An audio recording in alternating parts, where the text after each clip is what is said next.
I'm going to share with you the tech tool of AudioPen. Essentially what AudioPen does is it takes jumbled thoughts and turns it into a clear and concise message with just a push of a button. AudioPen has two different versions. You have free and prime.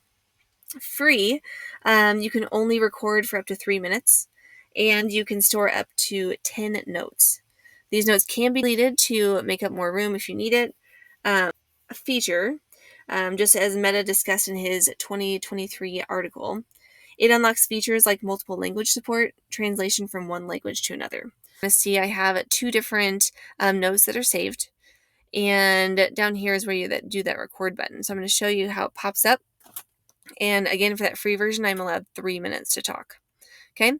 The other part that I can do is over here in the settings section for the free version. So I can click on there and I have input language to output language.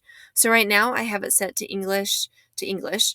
But if I wanted to do that to any other language, I can choose any of these that are on here and it would translate it to that particular language. So I'm going to go ahead and click on Spanish, and then I'm going to go back and I'm going to go ahead and pause or stop this. So it's going to take what I just said and it puts it in Spanish. So those are the different options available for the free account. According to Harris, 2023, the Prime version has all the free options, but with an upgrade. You record for up to 15 minutes and get access to additional editing features. The Prime costs $99 for a yearly pass or $159 for a 2-year pass. And record this. So I'm going to go ahead and go back to the settings. There's a lot of different ways that there are upgrades to it.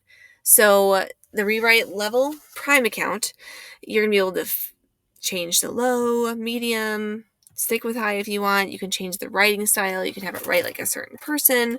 You can manage the styles in the sense of like different types of writing styles that we all kind of know.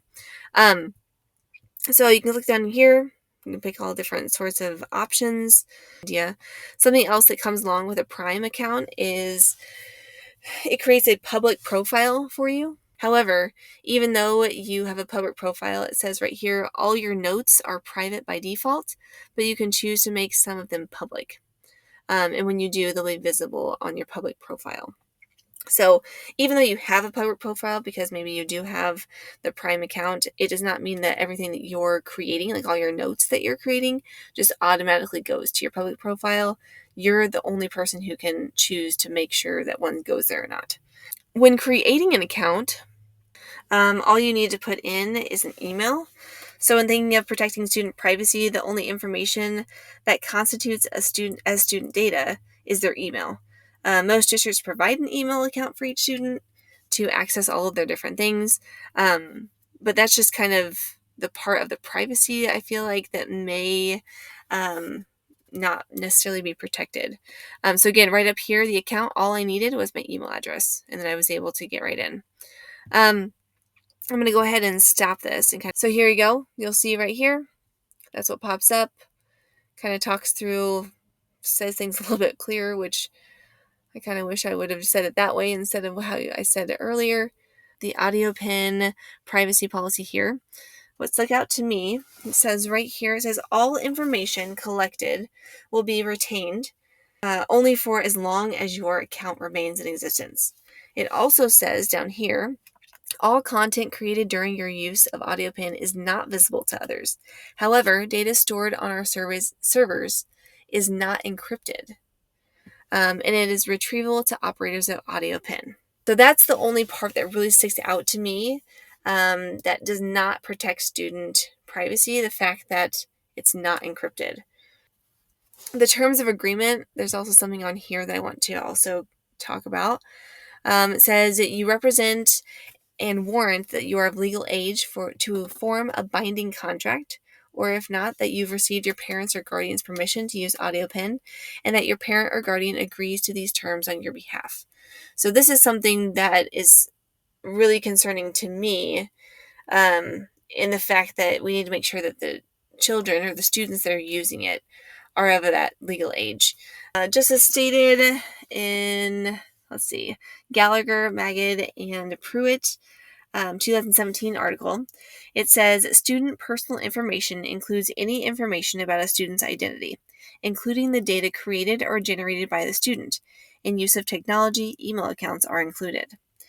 And then, according to O'Toole, 2017, one tip for protecting student privacy before signing up for a new technology is to check with the company to see if they encrypt student data. So then going back to what it's saying in the privacy policy here, AudioPin does not encrypt student data, which could potentially lead to other parties finding their email address. All in all, I feel that AudioPin protects student privacy, minus the fact that they do not encrypt student data. And I'm going to go ahead and click on this. We're going to talk through some other things. AudioPin, I feel, is a great tool to improve student learning, as it just allows students to think out loud. Many students that I have taught in the past, and just people in general, stumble to say what they want to say, and it comes out unclear, resulting in confusion on the other end.